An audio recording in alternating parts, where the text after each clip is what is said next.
Walmart laid off about 10,000 workers this month as it closed 154 stores in 27 states. Many of them were the only place to buy groceries.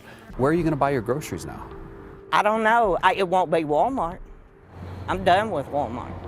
According to new data, hundreds of Walmart stores across the U.S. have shut down in just the first half of 2025. From Minnesota and California to Texas, entire communities are now left without a single Walmart within a 50-mile radius. What's driving this mass shutdown? The root cause lies in the 2025 tariffs introduced by the Trump administration, which sent food prices skyrocketing, especially for imported goods. With budgets tightening, consumers have been forced to cut back. Sales plummeted, and Walmart, rather than sticking it out, chose to retreat swiftly from low-income areas. The result? Thousands of jobs gone, millions facing disruptions to their daily meals. A food supply chain once known for keeping America fed at low cost is now collapsing, starting with 10 key states. In this video, we're taking you through the 10 hardest-hit states currently spiraling into crisis as Walmart pulls back. Don't look away. Your state might be next. Number 1. Minnesota. Elsewhere in the metro tonight, a Walmart in Coon Rapids will shut its doors later this month. Coon Rapids, Minnesota is bracing for something no one thought would happen. The region's largest Walmart is set to close its doors on August 29, 2025. 176 employees will lose their jobs, but the impact goes far beyond that number. This Walmart isn't just a place to shop. For thousands of residents, especially seniors, retired workers, and low-income families, it's the only reliable source of groceries within a 20-mile radius. Once it's gone, people are left without affordable alternatives. Other stores are too far, public transportation is limited, and delivery fees are out of reach. It all adds up to an invisible barrier that blocks access to basic meals. So why is Walmart leaving? It used to be people coming and spending $200-300 for their week, right? Right now they spend at the most $30-40. It all started with the harsh tariffs reintroduced by the Trump administration in early 2025.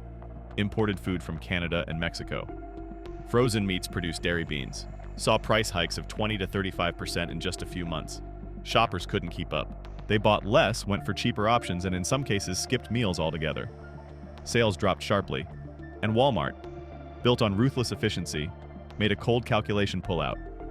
Coon Rapids is just one dot on the map, but its story is a warning for communities across the country teetering on the edge when a retail giant exits. It's not just a few empty shelves. It's the collapse of a low-cost food system, the loss of stable jobs, and a blow to the community's sense of security. No need for panic. Just look at the facts. Prices are up. Stores are pulling out, and everyday people are being left behind. If you live in a small town that's relied on Walmart as a lifeline during these tough economic times, ask yourself, what would you do if that permanently closed sign showed up on your neighborhood store? This is happening in Minnesota right now. But is it the last place or just the opening chapter of a nationwide pullback that leaves millions of Americans struggling to control something as basic as their next meal? Number 2. California. There were no sirens, no barricades, but in many parts of Central California, the food crisis has already started, right inside the refrigerator. In the city of Visalia, a Walmart neighborhood market, one that provided essential groceries to nearly 14,000 households, just announced an indefinite closure at the end of July 2025. It wasn't the first store to go, and it won't be the last. Most residents here are multi-generational legal immigrant workers. They're employed on fruit farms and processing plants or caregiving services. When the store shut down, they didn't lose their jobs, but they lost their access to food. The problem becomes critical when you look at geography. This area lacks efficient public transit, and the nearest supermarket is about 25 miles from the residential center. With California's gas prices among the highest in the U.S., grocery runs are now an unaffordable burden for thousands of families. Why would Walmart pull out of an area with a dense population? The answer lies in California's own model, a state that imports the majority of its goods from Mexico, Central America, and Asia. When the new tariffs took effect in early 2025, the costs of shipping and storing frozen goods and packaged food rose every single week. Walmart, rather than absorb the losses, opted to scale back operations in regions where profits existed only on paper.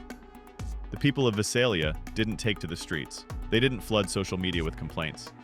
They simply adjusted, quietly, shifting to instant noodles, dry goods, or growing food in their backyards. That quiet shift is the clearest signal of a slow-burning crisis spreading beneath the surface. California was once a place where the phrase, "food is a basic right," was treated like a declaration of human dignity. But today, with just one Walmart gone, thousands of families are left wondering, is anyone still listening to that basic right? And what about you? If a Central California community can fall into food insecurity this easily, how sure are you that your own hometown is safe? Number 3, Texas. The town of Corsicana, Texas sits about 50 miles south of Dallas. Once a thriving hub for agricultural trade, Corsicana took a major blow when its only Walmart supercenter shut down in July 2025, severing a low-cost food supply chain that locals had relied on for over 15 years. Corsicana isn't lacking in land. It isn't lacking in labor. What it desperately lacks now is a nearby place to buy affordable food. That Walmart didn't just sell milk, eggs, meat, and vegetables. It was where residents redeemed SNAP benefits, made EBT transactions, and found lower prices than what smaller stores could offer. With it gone, hundreds of people are now forced to drive over 40 miles to reach the nearest supermarket, assuming they even have a car. Why did Walmart leave? Partly because sales plunged in Q1 of 2025, right when the new tariffs on packaged food imports from Mexico went into effect. Staples like rice beans and frozen vegetables saw price hikes between 18 and 33%. In rural communities where frugality is a way of life, shoppers scaled back their carts to the bare minimum. Walmart saw the profit margins drop and made the cold calculation to cut the location entirely. There were no protests, no press conferences, just refrigerators slowly emptying across town. Local churches reported food donation requests jumping over 60% within just 6 weeks of Walmart's departure. Corsicana isn't a major city, but it stands for hundreds of rural towns across Texas. Places where people don't need shopping malls or brand-name stores. They just need a reliable spot to buy groceries each week. Do you live in a small town? Are you sure the Walmart nearby won't disappear? Just because the numbers didn't add up on a quarterly report? And if that day comes, do you have a plan to keep your family fed? Number 4, Florida. In Venice, Florida, the sun still shines bright as ever, but something quietly disappeared. The only Walmart serving this retirement community of over 22,000 residents officially closed its doors in early August 2025. Venice isn't a poor city. It's home to mostly retirees, many with stable pensions, insurance, and a lifetime of careful planning. But with Walmart pulling out, they're now forced to confront something they once thought only happened elsewhere, a food crisis right in the heart of Florida. Not everyone here can drive. The local bus system doesn't run frequently enough. And in the brutal summer heat, walking long distances to find another store is nearly impossible for the elderly. The few small shops left in the neighborhood have hiked prices daily, taking advantage of limited options. A gallon of milk jumped from $3.50 to nearly $6 in just 2 months. Fresh vegetables must now be ordered through delivery apps. Yet many seniors don't use smartphones and some don't own one at all. According to leaked internal reports, prices on essential goods in Florida, especially packaged foods imported from Latin America and Southeast Asia, have surged by 50% due to new tariffs and skyrocketing port shipping costs since early 2025. Sales in low-growth areas like Venice have declined steadily for 3 straight quarters. But the deeper issue isn't just economic, it's emotional. Residents here once believed they lived in a sustainable environment, good weather, decent infrastructure, solid healthcare. But now they've learned that if even one link in the low-cost supply chain breaks, the entire model collapses. Instantly. Florida still glows under the sun, but under that glow, thousands of residents are quietly asking one another, how many more meals can we manage if tomorrow there's no one left to deliver? No one left to sell at a price we can afford, and you, living in a neighborhood that seems secure. Have you prepared for the moment that security suddenly disappears? Number 5, Ohio. When the Walmart in Youngstown, Ohio announced its closure on August 5, 2025, the first to feel the shock weren't local officials. It was the cart pushers and gig workers who operated around the store. They stopped getting orders that very morning. No orders meant no work. And no work meant no food on the table for their own families. The Youngstown Walmart wasn't the largest in the state, but it was one of the last remaining anchors of affordable groceries in this inland urban area, where the poverty rate is nearly 30% higher than the national average, and people still rely on walking or carpooling to get to the store each week. Since the store shut down, the entire east side of the city has fallen into a fresh food desert. Small local shops can't keep up with demand, and certainly can't compete with Walmart's former prices. Pre-mixed frozen vegetables that once sold for under $3 now cost over $5 at replacement stores, if they're even in stock. There was no need for any formal announcement to understand what was happening. Walmart's financial reports made it clear higher tariffs on packaged ingredients, processed foods, and imported staples have rapidly squeezed profits at domestic locations and regions with high concentrations of low-income residents, like this part of Ohio, were quickly marked for priority downsizing. Walmart didn't go bankrupt. They simply chose to leave. But that decision forced locals to face a grim truth: the survival of an entire community can now hinge on the profit margins of a single corporation. And when those profits dry up, everything else collapses with it.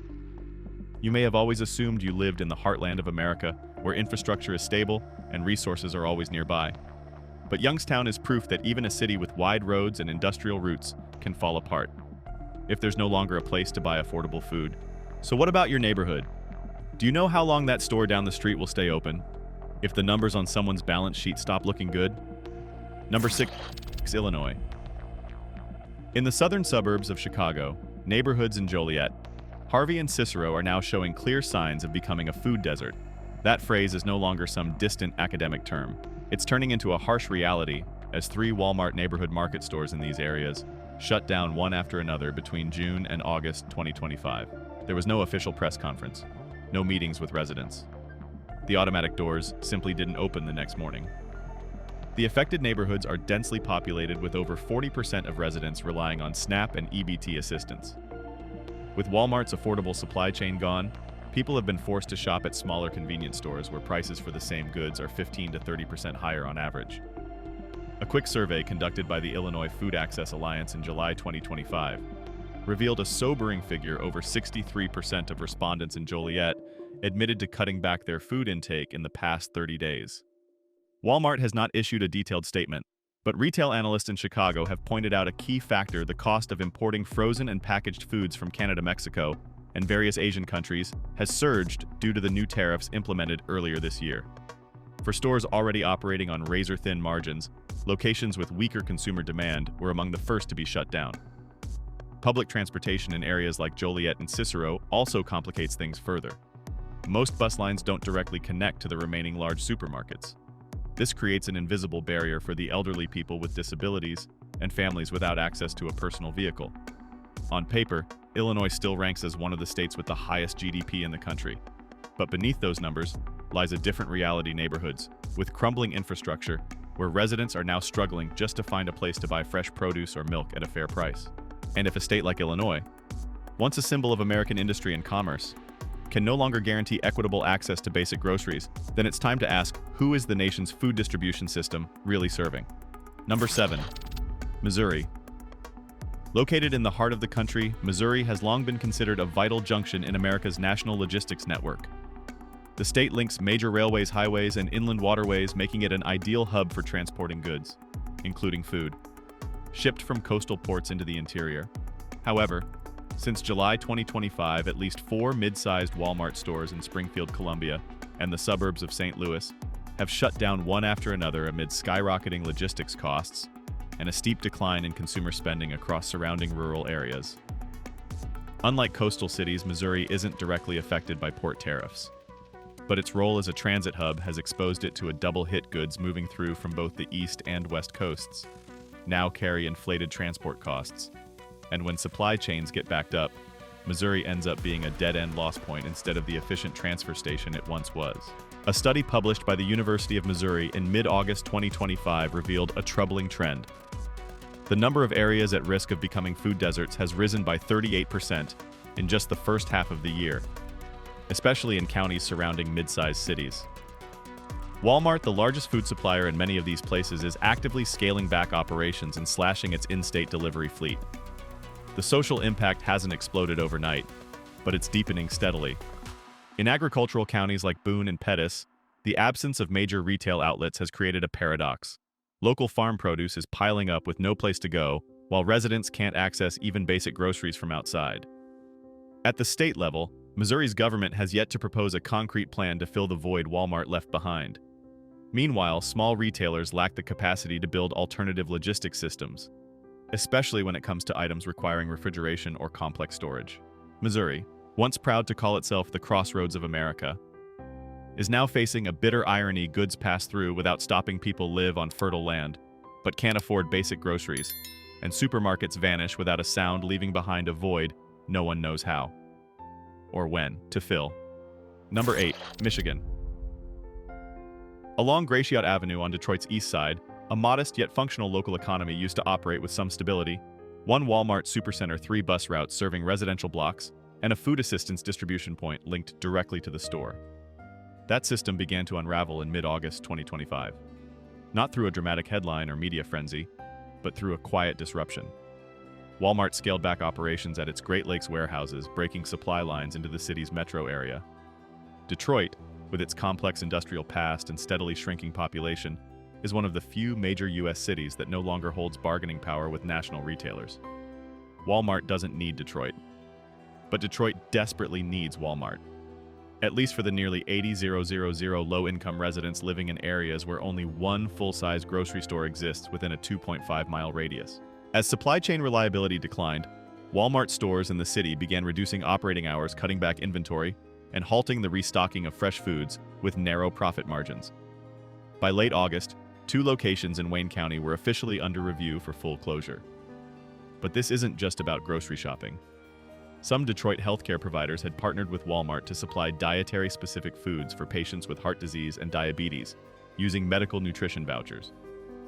When those prescribed items became unavailable at discounted rates, entire treatment plans had to shift from eat what's ideal to simply eat what's there. Michigan is home to many domestic food producers, yet Detroit sees little of that benefit due to poor intra-regional transport and a weak retail network. As Walmart withdraws, its logistical footprint isn't being replaced, causing supply chain disconnection right in the heart of a major urban center. And this points to a larger, more troubling risk, if even a city like Detroit, once the beating heart of American industry, can no longer sustain the bare minimum of retail access, then the nation's urban food ecosystem may be headed for a broader breakdown, one no one is prepared to stop. Number 9, Arkansas. Arkansas, home to Walmart and the location of its global headquarters in Bentonville, was once thought to be immune from any disruption to the retail chain. In this state, Walmart is not only the largest employer, but also an economic pillar and cultural cornerstone of everyday life. But by mid-2025, 3 Walmart stores in small towns, Pine Bluff, Camden, and Helena, West Helena, quietly shut down with no public explanation. The closures raised an unsettling question. If even Arkansas, the company's own backyard, can't escape these cutbacks, is any place truly safe?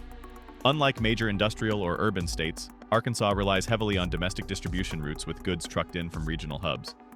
When fuel prices and federal tariffs on certain intermediate imports, like packaging spices and processed additives, spiked in Q1 2025, logistics costs surged in areas without a dense consumer network. Stores in low-demand towns were immediately flagged as no longer viable for continued operation, according to an internal memo that was later leaked. What's especially concerning is that many affected communities in Arkansas have few, if any, alternatives. In Helena West, Helena, where over 70% of residents are African American, Walmart's closure had immediate consequences. Children lost access to affordable food within walking distance, forcing families to rely on church-run food drives. The Arkansas state government has yet to issue an official response, likely due to the long-standing ties between Walmart and local leadership. But that silence only sharpens the paradox. Even in its original stronghold, Walmart chose profits over community obligation. And if it can happen in Arkansas, the very heart of America's largest retail model, then no other state can truly count itself safe from Walmart's next round of strategic retreat. Number 10, New Mexico. In the southern edge of New Mexico, near the small town of Carlsbad, the local food distribution system has long depended almost entirely on Walmart's retail centers. With its desert terrain, scattered population, and high percentage of Hispanic residents, Walmart has served not just as a store, but as an unofficial food infrastructure for the community. That system began to falter in June 2025.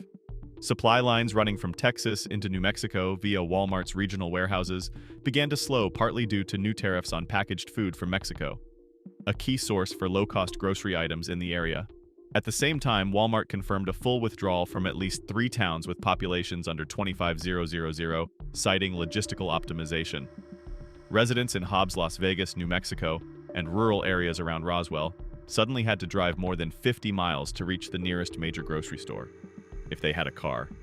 Most didn't. The state government has yet to announce a replacement plan, and local food banks reported severe overload within just 2 weeks of Walmart's departure.